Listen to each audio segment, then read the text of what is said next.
రాహుల్ గాంధీని ప్రధానమంత్రి చేయటమే మన లక్ష్యమని మంత్రి సీతక్క అన్నారు. రాబోయే పార్లమెంట్ ఎన్నికల్లో కాంగ్రెస్ పార్టీ అభ్యర్థి బలరాం నాయక్ గెలుపు కోసం కార్యకర్తలు సైనికుల్లా పనిచేయాలని పిలుపునిచ్చారు. రాష్ట్రంలో మాదిరిగానే కేంద్రంలో ప్రజలు మార్పు కోరుకుంటున్నారని, మహబూబాబాద్ పార్లమెంటు అభ్యర్థి మాజీ కేంద్ర మంత్రి బలరాం నాయక్ను భారీ మెజార్టీతో గెలిపించాలని కోరారు. కన్నాయిగూడెం మండలంలో మంగళవారం మంత్రి సీతక్క మాట్లాడారు.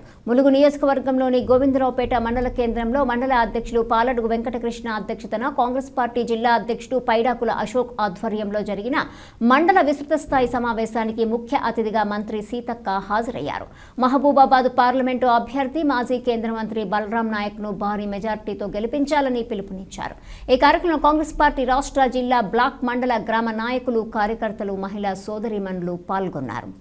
ముఖ్యంగా గోవిందరావుపేట మండలంలో గత ఎన్నికల సందర్భంగా మేము ఏదేదైతే వాగ్దానాలు చేసినాము, ఈ 3 నెలల్లో రోడ్లు కానీ, బడి కానీ, గుడులు కానీ, కంపౌండ్ వాళ్ళు కానీ, కొన్ని కులాలే కానీ మరి మొన్న ముగ్గు పోసి తెచ్చుకుంటూ వచ్చినాం.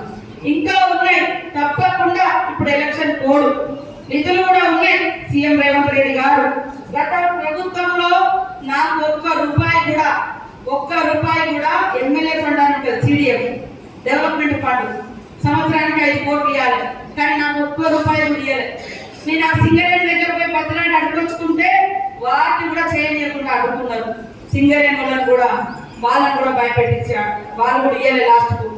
కానీ ఈరోజు మరి అధికారంలోకి వచ్చిన వెంటనే సమ్మక్క సాగలమ్మకు 105 కోట్లు ఇచ్చింది. అదే విధంగా ఆర్ఎంపీ రోడ్లు దాదాపుగా 100 కోట్ల దాకా వచ్చినాయి. పిఆర్ రోడ్లు మన శాఖ నుంచి కూడా తీసుకొచ్చుకున్నాం. కాబట్టి ఈ ఎలక్షన్లు అయిపోగా ప్రతి ఊర్లో రోడ్ అవుతుంది, ప్రతి ఊరికి మరి మెయింటెనెన్స్ బీటీ రోడ్లు అయితే. దానితో పాటు లగ్నవరం మనం తెచ్చుకున్న తెలంగాణ మన నీళ్లు, మన నిధులు, మన నియామకాలు మనకే అని ఉద్యోగాలు రాలే, నిధులు మొత్తం అటే పోయిన టీఆర్ఎస్ ఇళ్ళకే